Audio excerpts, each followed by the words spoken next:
Welcome to your life hacking video. So this video will be based on schedule setting. Now this isn't any old schedule setting.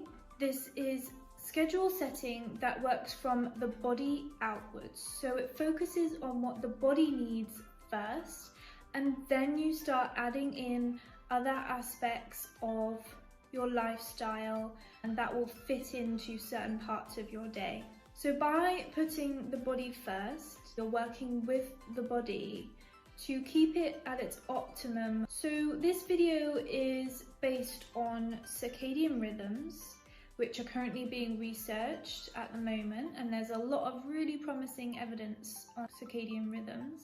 And it's also based on ancient medicine of Ayurveda, which is a really amazing preventative medicine, lifestyle medicine, which is focused on well-being and preventing people from getting ill by providing a balance in their life of certain things depending on their body type. So this is combining the two together. These two work really well together because you've got the really amazing ancient principles from Ayurveda, and also then you've got the circadian rhythm scientific modern evidence, and the evidence that we're getting through is supporting these old principles from Ayurveda. An amazing book that I recommend you read is Change Your Schedule, Change Your Life, which I will link in the description box below. It explains all of this in a lot more detail.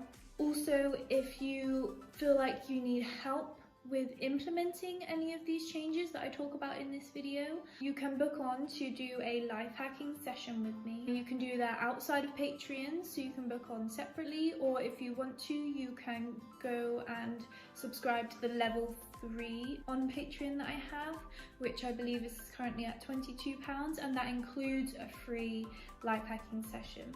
The circadian rhythm is the way your body works with its bodily processes throughout the day in a 24-hour cycle. So your behavior, your physical changes, your mental changes, all change according to this cycle. Even down to cellular level, your body is working alongside this kind of inner clock in a way. One example of this is your sleep schedule. So one of the ways the body regulates its circadian rhythm is to do with the sun. So the daylight helps to reset the body's internal clock. So for example, when the sun begins to set, the light slowly goes down. Your body knows that it's going to start preparing to sleep. So it will start sending chemicals out through the body that are associated with drowsiness, that are associated with like winding down, being calm, starting to get prepared for bed. And exactly the same with waking up. It will do this according to a set schedule. But at the moment, many people don't follow that general set schedule. One day they might wake up at 6 AM, another day they might wake up at 10 AM if it's a weekend. So your body can get confused if you're not on a rough set schedule. In the past, your body would rely only on the sun to wake up and go to sleep, and there's no other interference. Whereas now we have many lights around us, so it gets dark, we turn on the light, we use our phones, our laptops, our TVs, lots of other devices that then can confuse our bodies and make us think that it is still daytime when it's not. And also our working schedules mean that we are getting up when maybe we don't want to get up, and then we're going to bed too late. Maybe we worked late, maybe we do night shifts. So the body doesn't know when it needs to then create those signals to wake up and to go to sleep. It doesn't know what time it needs to do that. So then all of a sudden you get into bed and you lie down and you think, this is the time I should sleep now, but your body doesn't agree, and you end up having poor night's sleep, broken sleep. It can be a huge problem. And that's just one element of your circadian rhythm. So your circadian rhythm is linked to every bodily process that you have. So in this video, I'm going to just briefly go through some of the main points to hit in your schedule. And you don't have to do all of them, but I'm sure if you do some of them, you're going to start feeling some benefits. So some benefits include better sleep, less sleep overall, which is a good thing because it means that you have more time to do other things, but you will feel more energized with less sleep. Better digestion, more regular bowel movements. Your body should be better prepared for doing things like working out or being energized during the day. It can even reduce bloating. There has been evidence as well previously to show that even just, for example, getting a better sleep schedule can increase weight loss as well. And the last really good point is that it can help with your immune system. If your body's spending all this energy on trying to regulate body processes, which then due to your lifestyle, there is conflict and differences, it can't put that energy into something like your immune system. Work with your body instead of against it to give your body what it needs first, and then you're going to have so much extra energy, time, and feeling healthy to be able to do everything else that you want to do. So, waking up. So really, the way you wake up will be determined by the way you go to sleep. Just for the purpose of making this chronological, we'll start with waking up. So you want to wake up around 6 a.m. in the morning. And I know some of you might be really shocked at me saying that. You might be like, no, that's never going to happen, or if I do that, I feel tired. There's going to be probably barriers to you thinking that. Maybe you think I'm never going to be a morning person, but I'm saying to you now, I think you can be. The evidence doesn't show that people are either a morning or night person. It shows that you can be whatever you want to be by changing the way you live. So if you are struggling to be a morning person, there is likely one or many things that are contributing to why you can't be a morning person. So 6 a.m. is a really great time. It's generally around dawn that you want to wake up, so you want to try and follow the sunrise, but obviously that can't always be possible. So 6 a.m. is when your body will naturally start to wake up itself. So you want to follow that. So then if you find that's too early for now, you can always start at a later time and slowly work towards the 6 a.m. point. But if you want to start at 8 a.m. and then slowly through a couple of weeks work down to 6 a.m., then that's absolutely fine. Don't shock your body into suddenly starting to wake up at this time, because you will feel tired. So try not to snooze your alarm. So every time you snooze your alarm, you're telling your body it's okay, you can go back to sleep, you can have more sleep. Your body will start preparing for sleep, and then suddenly it will go off 10 minutes later and it will shock you awake. And if you do that multiple times, you will actually be causing yourself to feel more tired. Even though you think, well, I've just had an extra half an hour in bed, you will feel more tired than if you had just gotten up the first time your alarm went off. The first thing you want to do when you wake up is some kind of movement. Now, when you first start to follow this schedule, you're not going to feel like moving at that time. But when you start to implement this, you will very quickly see the benefits of getting your body energized early in the morning. So instead of arriving at work still tired, you will arrive at work ready for the day, your mind switched on, your body ready, and this will set you up for the rest of the day. So this doesn't have to be a 1-hour workout or run outside even. This is anything that just gets your body moving. So maybe you do 5 minutes of yoga, 5 minutes only. That's all it could be. And if you want to in the future, increase it.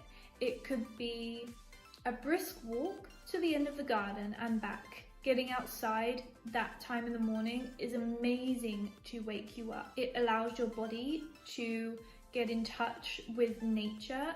Being outside with the air, especially the cooler air, will help you to wake up, will tell your body it is time to wake up. Even just getting out of bed and doing some star jumps, 10 star jumps. That will get your body moving. Then we're going to want to start thinking about food. This is something that can save you even from jet lag. Regulate your food schedule. Eating at the same time each day. So for example, I eat at 9 a.m. each morning. So I will wake up at 6, I will do my morning yoga and meditation, and then I will have breakfast. Now I'm not going to get into what to eat in this video because this is more life hacking, not nutrition. But you're going to want to eat something that's going to sustain you till about midday. If you choose to have a snack, also eat that at the same time each day. Then we move on to our lunchtime. So again, keeping your lunchtime at the same time each day.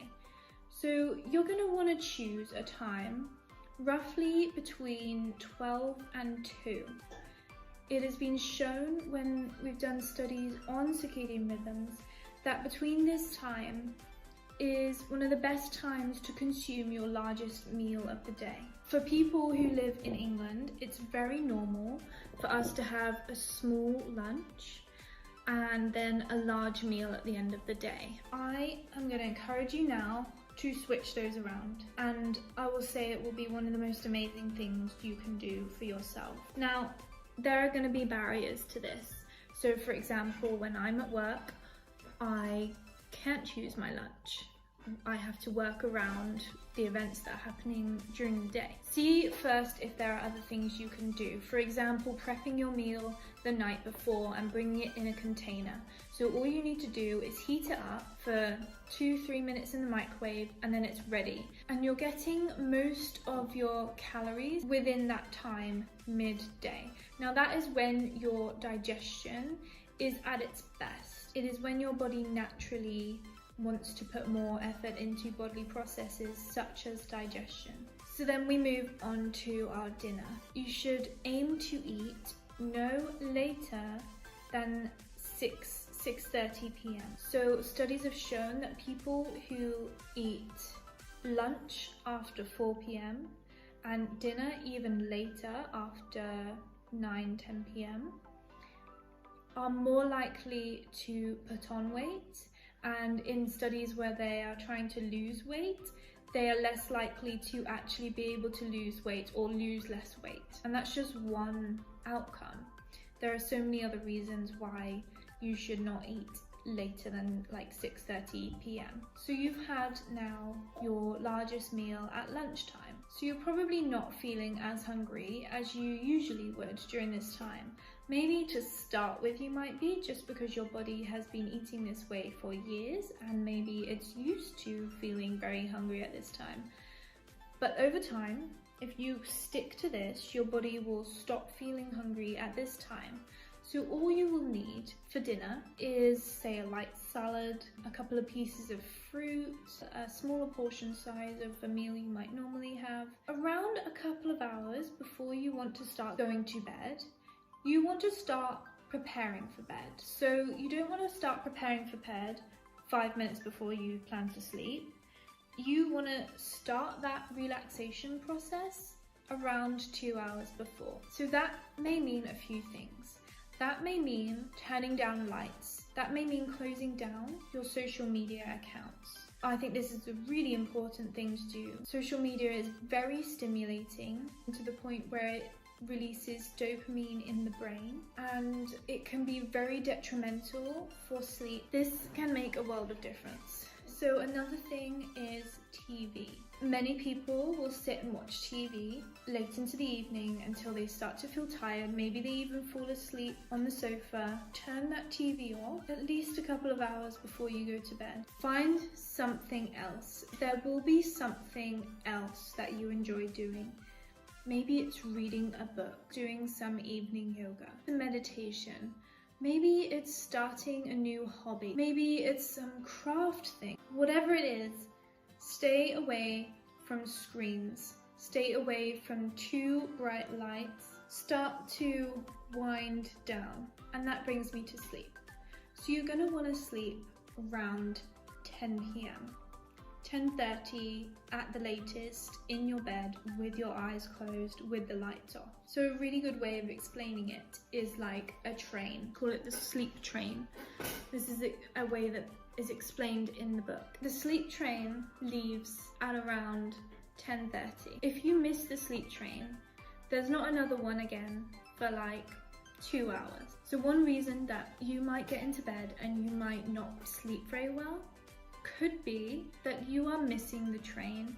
It's important to get into the habit of getting on that train early. Getting to bed by 10:30 p.m.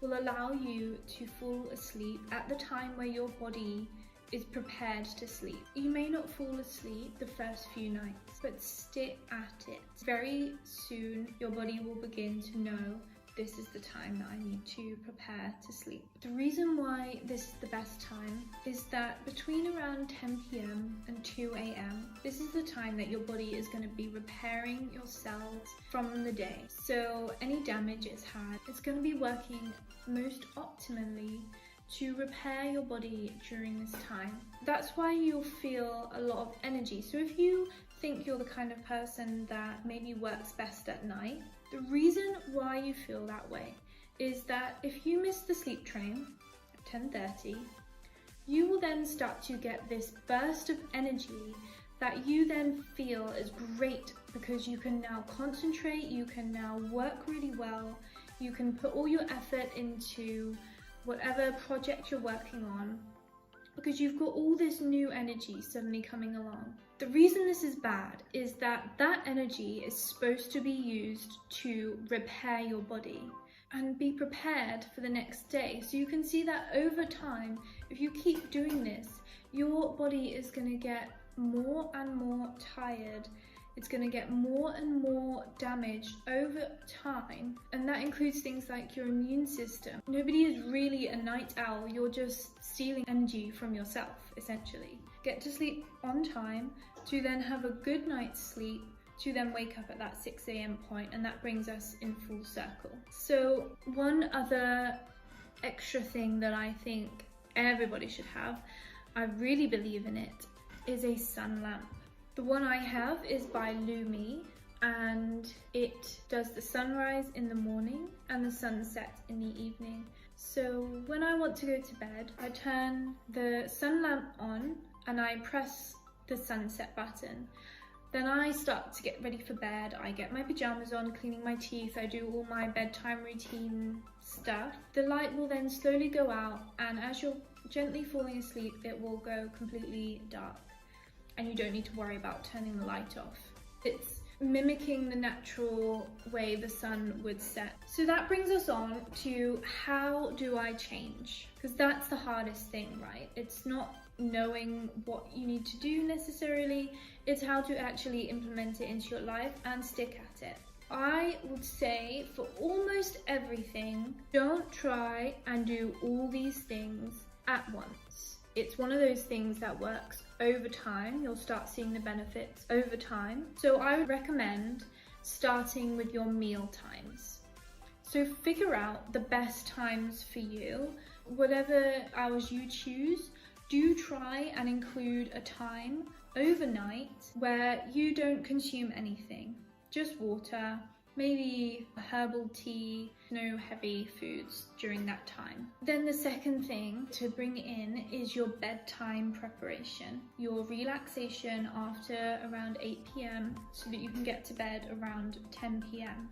And once you get used to doing that, you will then start to find it easier to wake up in the morning. So that's when you can then start to add in your wake up time, preferably 6 o'clock. Set at a time that you feel like you've had enough sleep, and then gently change it over time. Once you've got into then your good sleep cycle, you can then start to add in your morning movement. It's probably at this point that you will then start to notice the most benefits, because it's at this point that your body will finally be starting to recognize that it's doing the same things every day, that it can prioritize its bodily processes depending on the time of the day, it can prepare itself for whatever you're doing, because it knows what's coming next. And this may be a couple of weeks down the line now when you start to notice these benefits. So this is not a guaranteed fix. It's not a quick fix. When you do manage to add some of these things into your life, I'm really confident that you're going to notice at least some beneficial changes. So if you want more help to do this, definitely book onto a session with me. I'd be really happy to help. I think it's something I really believe in. There's so much more we can look at. There's ways that we can implement these things into your life if you're a person that feels that you cannot easily implement these things into your life. Just book on and we can sort that for you. So thank you for watching. I really hope this helps you. There'll be much more of these types of videos to come. Please ask questions and I'll see you soon. Bye.